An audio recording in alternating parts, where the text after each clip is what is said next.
नहमदुहु व नसल्ली अला रसूलिहिल करीम। पारा नंबर 30 सूरह अलम नशरह में इरशाद रब्बानी इन्ना मअल उसरि युस्रा, इन्ना मअल उसरि युस्रा, बेशक तंगी के साथ, दुश्वारी के साथ आसानी है। नबी करीम अलैहिस्सलातु वस्सलाम ने फरमाया कि एक तंगी दो आसानियों पर हरगिज़ गालिब नहीं आएगी, बेशक दुश्वारी के साथ आसानी है।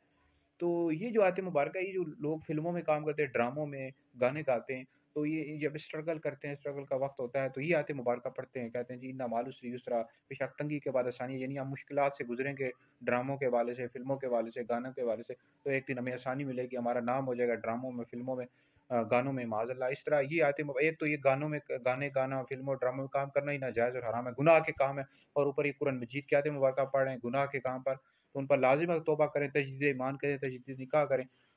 गुनाह के कामों पर जो है अल्लाह रब्बुल इज़्ज़त का कलाम पढ़ रहे हैं और कहते हैं जी इंशाअल्लाह माशाअल्लाह हमारा ये वो हो जाएगा, काम हिट हो जाएगा, तो ये हरगिज़ भी इस तरह के गुनाह के काम होते हैं। यहाँ पर इस आयत मुबारक का मतलब ये है कि मोमिन पर जब दुनिया में कोई मुसीबत आती है, कोई परेशानी आती है, तो उसके बाद आसानी भी उसको मिलती है।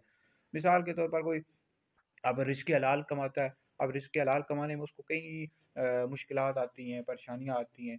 तो एक वक़्त आता है कि जब वो रिज़्क़ हलाल कमा रहा होता है, तो एक वक़्त आता है कि जब उसका अपना बिज़नेस शुरू हो जाता है, अपना बिज़नेस स्टार्ट कर लेता है। यानी अल्लाह ताला उसके रिज़्क़ में इतनी बरकतें अता कर देता है। एक वक़्त मुश्किलात बर्दाश्त करता है और आसानियाँ आ जाती हैं। फिर दूसरी बात ये है कि जैसे कोई शख़्स है मिसाल के तौर पर किसी पर कोई बीमारी आ गई, कोई परेशानी आ गई, तो सब्र करता है और अल्लाह रब्बुल इज़्ज़त का शुक्र अदा करता है, तो एक वक़्त आएगा उस पर आसानी आएगी। इस तरह कोई इल्म हासिल कर रहा है, चाहे दुनिया का इल्म हासिल है, दुनियावी इल्म हासिल कर रहा है, दीनी इल्म हासिल कर रहा है, तो मुश्किलात बर्दाश्त करता है, फिर जब वो इल्म हासिल कर लेता है तो उस पर आसानी आ जाती है।